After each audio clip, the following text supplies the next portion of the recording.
Hello students, सुहानी academy के official YouTube channel पे आप सभी का स्वागत है।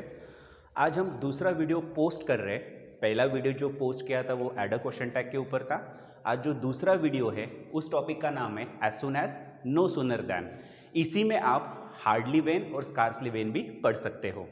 तो जैसे कि हम कोई भी टॉपिक को अपने पर्सनल कम्युनिकेशंस के साथ जो हम बातचीत करते हैं उसके साथ हमेशा कनेक्ट करने की कोशिश करेंगे।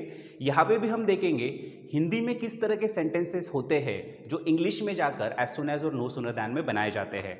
तो आपको ये चीज सबसे पहले सोचनी है कि एज सुन एज या फिर नो सूनर रहे, इसमें हमेशा दो एक्शंस की बात होती है। पहला एक्शन, दूसरा एक्शन। और यहां पे क्या होता है कि पहला एक्शन घटित होने के बाद तुरंत ही दूसरा एक्शन होता है।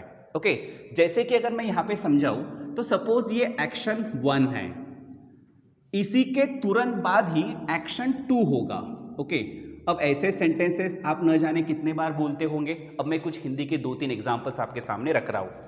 जैसे ही मेरा फोन बजा, मैंने फोन की तरफ देखा, पहला क्रिया कौन सी हुई? फोन का बजना। दूसरी इमीडिएटली क्रिया कौन सी हुई? आपने फोन की तरफ देखा। और एक एग्जांपल लेते हैं, जैसे ही मैंने सांप को देखा, मैं वहां से भाग गया। पहली क्रिया कौन सी हुई? आपको सांप दिखा। दूसरी क्रिया कौन सी हुई? आप वहां से भाग गए।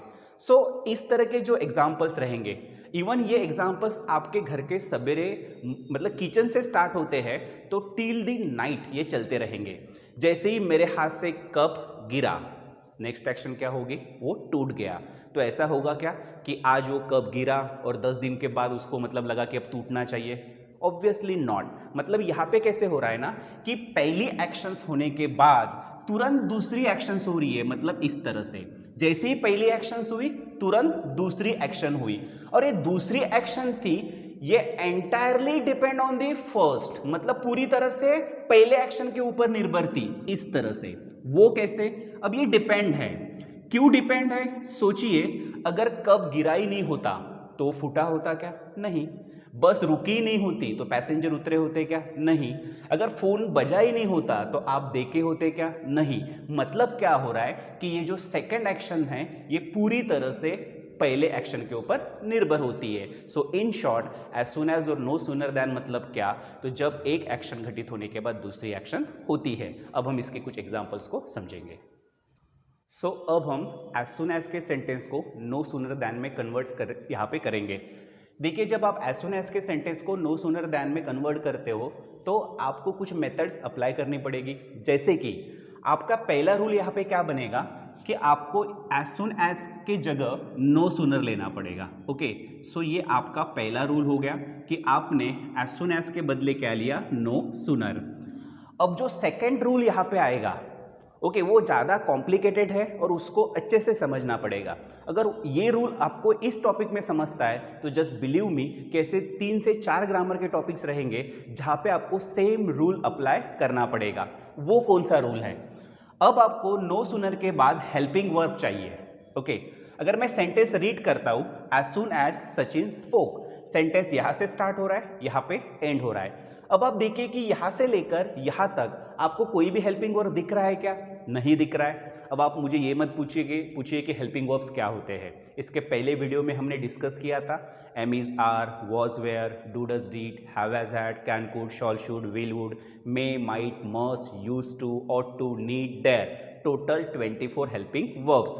तो ऐसा कोई भी हेल्पिंग वर्ब मुझे सेंटेंस में नहीं दिख रहा है। अब हम क्या करेंगे? सेंटेंस में तो हेल्पिंग वर्ब नहीं है, तो ऑब्वियसली प्रीवियस वीडियो में हमें देखा था कि हम टू डू के फॉर्म्स की हेल्प लेंगे। ओके, टू डू के फॉर्म्स की हेल्प लेंगे। टू डू के फॉर्म्स कौन कौन से होते हैं? Do, does, deed. ओके, थोड़ा सा साइलेंटली और डीपली सोचिए कि हमें नो सूनर के बाद हेल्पिंग वर्ब चाहिए, राइट? अब नो सूनर के बाद हेल्पिंग वर्ब चाहिए बट सेंटेंस में हेल्पिंग वर्ब नहीं है, तो इसीलिए मुझे टू डू के फॉर्म्स की हेल्प लेनी पड़ी। सोचिए, अगर वहां पे am is, are, was, were मिल जाता तो मैं यहां से उठाकर यहां लिख लेता, मेरा काम हो जाता। अब मैं टू डू की तरफ क्यों गया? क्योंकि अब मुझे हेल्पिंग वर्ब चाहिए और सेंटेंस में नहीं है, तो मुझे कौन दे सकता है? Forms of to do. अब यहां पे डू, डज और डीड आपके सामने 3 ऑप्शंस है, तो फिर आप कौन सा हेल्पिंग वर्ब यहां पे यूज करोगे वो डिपेंड करेगा ये नीचे दिए गए रूल्स के ऊपर। अब आपको क्या करना है, वर्ब देखना है। अगर आपको ऐसा लगता है कि आपके सेंटेंस में वर्ब वन आया है, वर्ब वन क्या होता है, गो, प्ले, राइट, ये जो रहेंगे इस तरह के फॉर्म्स को हम बोलते हैं वर्ब वन। तो आपको पहला यहां से वर्ड्स मिलेगा डू। अगर आपको ऐसे लगता है कि आपके वर्ब वन को थोड़ा ज्यादा यस और ईएस लगकर आया है, मतलब जैसे कि गो V1 है, अगर उसका गोज कर दिया गया, राइट प्ले V1 है, अगर उसको यस लगा मतलब प्लेज हो गया, राइट V1 है, उसको यस लगा मतलब क्या हो गया, राइट्स। तो आपने वर्ब वन के लिए क्या लिया था, डू, वर्ब वन के लिए क्या लिया था, डू, तो आपने यहां पे डू। अब वर्ब वन को यस ईएस लगा है तो आप भी यहां पे ईएस लगाओगे मतलब डज। और अगर वर्ब टू होगा, वर्ब टू मतलब कैसे, गो का V2 क्या होगा, वेंट, प्ले का V2 क्या होगा, प्लेड, और राइट का V2 क्या होगा, रोड। तो फिर आपको लेना है डीड।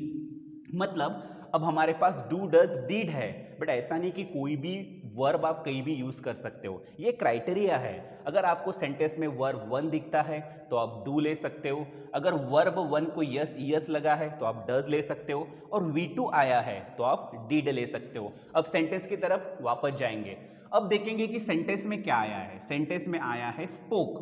तो ये जो स्पोक है ये V1 भी नहीं है, V1 प्लस यस ईएस भी नहीं है, ये V2 है, क्योंकि स्पीक V1, स्पीक का V2 क्या होता है, स्पोक, क्योंकि ये स्पीक, स्पोक, स्पोकन। ओके, मतलब ये V1, ये V2 और ये V3।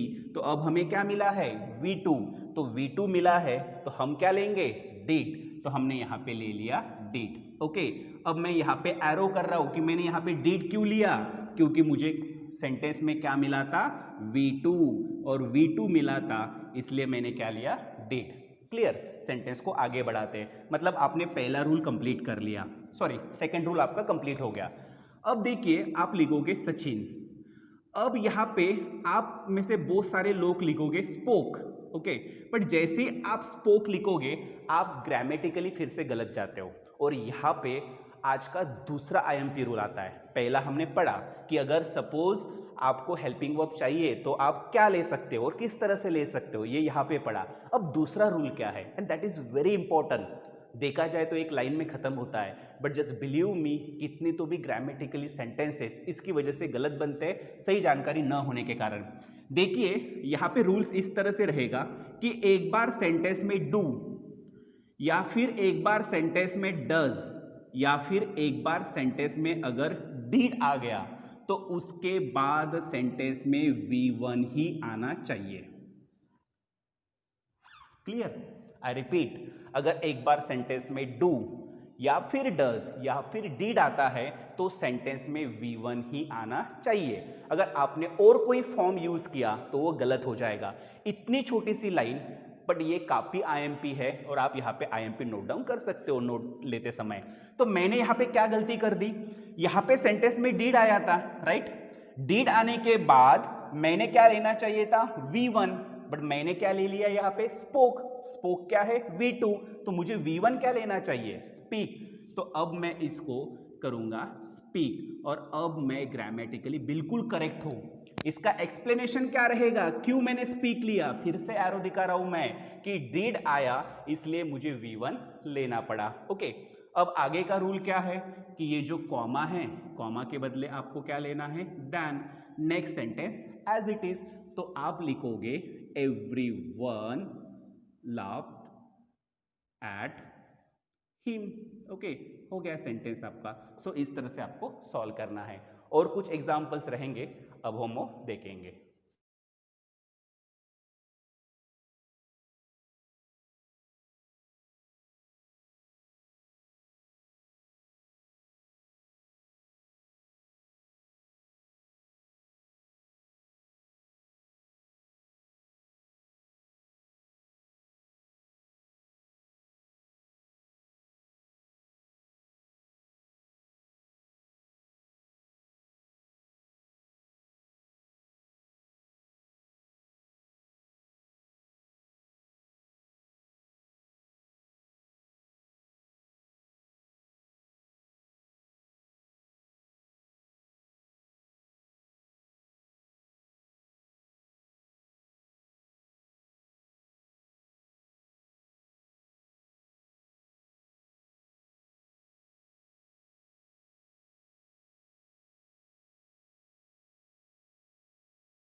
ओके, सो कुछ एग्जांपल्स और करते हैं। As soon as she calls him he goes to her. अब हमें इसे सॉल्व करना है। So what will be the first rule? As soon as के बदले नो सूनर, तो आपने यहाँ पे लिखा no sooner, rule number first. Okay, what is the rule number second? आपको चाहिए हेल्पिंग वर्ब। फिर से एक बार चेक कर लो सेंटेंस में है कि नहीं है। As soon as he calls him, यहाँ पे कॉमा है, यहाँ तक चेक करना है। फिर से हमें सेंटेंस में कोई भी हेल्पिंग वर्ब नहीं मिल रहा है, तो हमें किसकी हेल्प लेनी पड़ेगी? फॉर्म्स ऑफ टू डू की। तो फिर से डू, डज या डिड में से किसी को सेलेक्ट करना होगा। आपको एक्शन देखना है। एक्शन क्या है? कॉल्स, मतलब वर्ब को लगा है यस ईयस। तो अब हम यहाँ पे क्या लेंगे? डज। अब हम यहाँ पे लेंगे डज।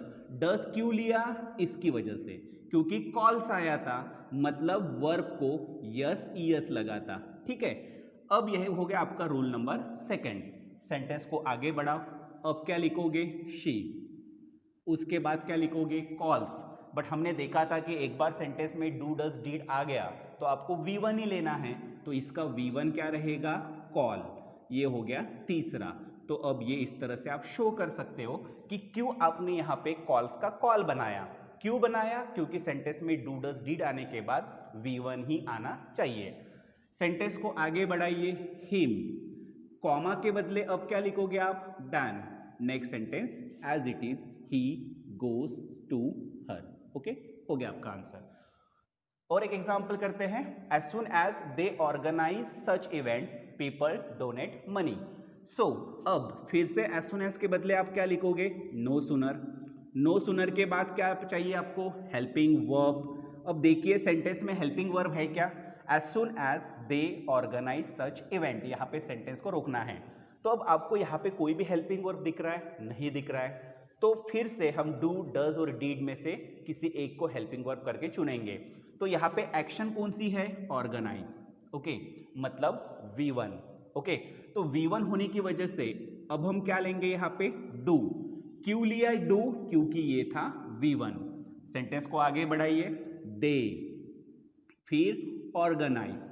अब देखिए कि एक बार सेंटेंस में डू डज डीड आ गया तो हम क्या लेते हैं? V1, तो वैसे भी ये V1 ही था। देन हम लिखेंगे such events. Okay, then comma के बदले हम क्या लेते हैं? देन। और next sentence as it is, people donate money. Okay, now अब हम इसका लास्ट एग्जाम्पल करने जा रहे हैं, तो थोड़ा प्रॉपरली समझ लो क्योंकि ये लास्ट एग्जाम्पल है। ठीक है, एग्जाम्पल नंबर 4। अब क्या करोगे? एज सुन एज के बदले नो सूनर लिखा मैंने। अब नो सूनर के बाद मुझे क्या चाहिए? Helping verb. अब आप देखिए कि यहां से लेकर यहां तक सेंटेंस में हेल्पिंग वर्ब है क्या? As soon as the product is ready. Of course वहां पे हेल्पिंग वर्ब है, कौन सा? इज। तो अब आप डू डज डिड के बारे में नहीं सोचना। क्यों? क्योंकि हमें ऑलरेडी मिल गया है और हम वही हेल्पिंग वर्ब यूज करेंगे। तो अब मैंने लिया इज, क्योंकि मुझे ऑलरेडी सेंटेंस में मिला था। सेंटेंस जो बचा है वो लिख लीजिए, द प्रोडक्ट। ओके, हो गया द प्रोडक्ट इज, तो इधर आ गया रेडी, कॉमा के बदले देन, और next sentence as it is. मतलब आप ये सोच रहे होंगे कि अगर ऑलरेडी हेल्पिंग वर्ब मिलता है तो सेंटेंस काफी आसान बन जाता है, क्योंकि आपको डू डज डीड लगाने की जरूरत नहीं है। सिर्फ नो सूनर के बाद हेल्पिंग वर्ब ला दो, रेस्ट ऑफ द सेंटेंस लिखो, कॉमा के बाद देन दे दो। क्लियर? सो यहाँ पे हम as soon as to no sooner आए। अब हम देखेंगे कि no sooner than to as soon as कैसे आते हैं। So let's see.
ओके, अब इस टॉपिक का लास्ट हिस्सा चल रहा है। इसके पहले हमने एज सुन एज को नो सूनर में कन्वर्ट किया, अब बारी है नो सूनर दैन को एज सुन एज में कन्वर्ट करने की। जो रूल्स है अब वो थोड़ा रिवर्स होंगे, मतलब इसके पहले हमने डू डज डिड अप्लाई किए जहाँ पे जरूरत थी, अब हम क्या करेंगे, डू डज डिड को सेंटेंस के बाहर निकालेंगे, मतलब रूल्स जो है वो अब रिवर्स हो जाएंगे। So let's say no sooner does he come than everyone starts working. तो अब सबसे पहले क्या करोगे आप, नो सूनर के बदले आएगा आपका एज सून एज। ओके, तो ये पहला रूल हो गया। अब सेकेंड रूल क्या है कि अब एज सुन एज के बाद हेल्पिंग वर्ब की जरूरत नहीं है, जरूरत है सब्जेक्ट की। तो आप ना इसको सामने ला लो पहले, ही। ओके, ये आ गया अब यहाँ पे। अब ये जो डू डज डीड है उसको सेंटेंस से रिमूव कर दो। क्यों रिमूव कर दो, क्योंकि आपको पता है कि एज सुन एज में वो सेंटेंस का हिस्सा था ही नहीं, हमने नो सूनर के बाद वो चाहिए था इसलिए हमने उसको लिया, अब हमें उसकी जरूरत ही नहीं है क्योंकि नो सूनर के बाद हेल्पिंग वर्ब चाहिए, एज सुन एज के बाद नहीं। तो अब हम सेंटेंस में से डज को रिमूव करेंगे, बट मेक श्योर अगर ये रिमूव होगा तो अपनी कुछ तो निशानी छोड़कर जाएगा। तो जब ये रिमूव होगा तो ये क्या करेगा, हम डज कब लेते हैं, आपको याद होगा जब V1 प्लस यस यस होता है। तो अब आपका जो वर्ब है वो उसी फॉर्म्स में आना चाहिए। ओके, फिर से थोड़ा, अगर सेंटेंस में से डज रिमूव होगा तो हम डज कब लिए थे, जब वर्ब को एस यस था। तो जब डज निकलेगा तो आपको वर्ब को एस यस वापस लगाना पड़ेगा, वैसे ही किए हमने। पहले कॉमा के बदले दैन लिया था, अब उल्टा करना है, दैन के बदले आपको कॉमा लेना है। And next sentence, everyone starts working. Okay, हो गया आपका आंसर। सो आपने क्या किया, यहाँ पे नो सूनर के बदले एज सुन एज के बाद सीधा सब्जेक्ट, हेल्पिंग वर्ब की जरूरत नहीं है। और सेंटेंस में से डू डज डीड को डेफिनेटली रिमूव करना है, बट वो रिमूव करते समय इस बात का ख्याल रखिएगा कि जो रिमूव कर रहे हैं, अगर आप डज रिमूव कर रहे हैं तो आपको वर्ब को यस यस बनाना पड़ेगा। अगर आप डीड रिमूव करोगे तो डीड हम किस बेस पे लेते हैं, V2 के बेस पे। तो डीड रिमूव होने के बाद आपको सेंटेंस में V2 रखना है। Let's see the next. अब यहाँ पे आप नो सूनर कैसे किए थे हमने, नो सूनर के बदले एज सून एज। ओके, हो गया। अब हमें यहाँ पे हेल्पिंग वर्ब की जरूरत नहीं है, बल्कि पहले हमें चाहिए सब्जेक्ट, तो हम सब्जेक्ट को यहाँ पे ले लेंगे। अब जैसे हमने पहले सेंटेंस में किया कि डज को रिमूव कर दिया, तो अब वैसे ही हमें डीड को भी रिमूव करना है, क्योंकि हमने देखा था डू डज डीड ये एज सुन एज के सेंटेंस का हिस्सा थे ही नहीं, हमने नो सूनर के बाद हेल्पिंग वर्ब चाहिए था इसलिए उसको लिया। तो मैं जब डीड को सेंटेंस से रिमूव करूंगा तो डीड हम कौन से बेस पे लेते हैं, V2 के बेस पे। मतलब ये जो शाउट है ये V2 में कन्वर्ट होना चाहिए अगर आपको डीड निकालना है तो अब शाउट का क्या बनेगा, shouted. Okay, then at him, than के बदले क्या आएगा, comma, he left the place. Okay, अगर आप ना इसका आंसर अगर देखोगे, as soon as Suvani shouted at him he left the place, ये एज सुन एज है, अगर इसको नो सूनर दैन में कन्वर्ट करोगे ना तो आपका आंसर ऊपर का आएगा। ओके, वो कैसे, देखिए हमने क्या किया था, एज सुन एज के बदले नो सूनर, राइट, किए थे ऐसे। देन हमने क्या किया था, नो सूनर के बाद चाहिए हेल्पिंग वर्ब। अब इस सेंटेंस में कोई भी हेल्पिंग वर्ब नहीं है, हमने क्या देखा था, शाउटेड है V2, तो आप क्या लोगे, डीड आने के बाद V1, मतलब इसका आंसर ये है। अगर ये क्वेश्चन होता है तो ऊपर वाला आंसर बनेगा। क्लियर। अब देखिए एक IMP नोट यहां पे बता रहा हूं, मतलब और दो टॉपिक्स आप यहां पे कवर कर सकते हो। वो कैसे, हार्डली हैड और स्कार्सली हैड भी आप यहीं पे पढ़ सकते हो। आपको सिर्फ क्या करना है कि ये जो नो सूनर सेंटेंस है, ओके, यहां पे नो सूनर के सेंटेंस में यहां पे हार्डली हैड या फिर स्कार्सली हैड। ओके, तो अब मैं डीड क्यों रिमूव कर दूंगा, क्योंकि यहाँ पे ऑलरेडी उसका खुद का हेल्पिंग वर्ब है, तो मैं यहाँ पे हार्डली हैड या फिर स्कार्सली हैड, और दैन के बदले व्हेन। इतना सा चेंज है, स्लाइटली चेंज करना है। नो सूनर डीड को हटा दोगे जो भी ये आएगा, क्योंकि यहाँ पे हैड आया है, तो यहाँ पे हार्डली हैड, स्कार्सली हैड और फिर दैन के बदले व्हेन। तो इस तरह आपके 4 टॉपिक्स कंप्लीट हो गए, as soon as, no sooner than, hardly had and then scarcely had. Okay, तो आई होप कि आपको वीडियो पसंद आया होगा। यहाँ पे हम रुक रहे। अब हम तीसरे टॉपिक के साथ फिर से मिलेंगे, तब तक जो भी इसके प्रीवियस वीडियोज है आपको देख सकते हो। Thanks for watching this video.